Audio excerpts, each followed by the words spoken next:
आणि आता मुंबई उपनगरातल्या टॉप 9 आपण बातम्या बघूया।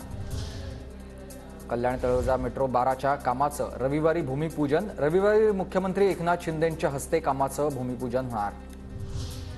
रिक्षा टॅक्सी संघटनेचा टॅक्सीकरिता 4 तर रिक्षाकरिता 2 रुपये भाडेवाढीचा प्रस्ताव परिवहन विभागाला आज प्रस्ताव सादर केला जाईल। येत्या दिवाळीत मुंबईतील सुमारे 700 घरांची म्हाडातर्फे सोडत निघणार आहे। गोरेगावच्या प्रेमनगरमधील 332 घरांचा म्हाडाच्या सोडतीमध्ये समावेश। गोरेगावात म्हाडाची 332 आलिशान घरं, स्विमिंग पूल, जिम, क्लब हाऊस, ओडीएम पार्किंगसह बऱ्याच सुविधा दिवाळीपर्यंत सोडत निघण्याची शक्यता। अंधेरी, वरळी आणि विक्रोळीतील तरण तलावांची सुविधा लवकरच सुरू होणार। उद्यापासून ऑनलाईन पद्धतीने नोंदणी प्रक्रिया सुरू। विद्यार्थी, ज्येष्ठ नागरिक आणि दिव्यांगांना शुल्कामध्ये सवलत असेल। राज्यात 17,000 पोलिसांची भरती। मुंबईमध्ये 3,500 पोलीस पदं रिक्त।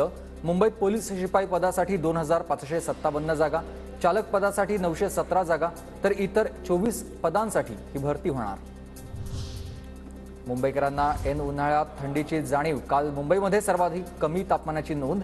कुलाब्यात 19 अंश सेल्सिअस तापमानाची नोंद।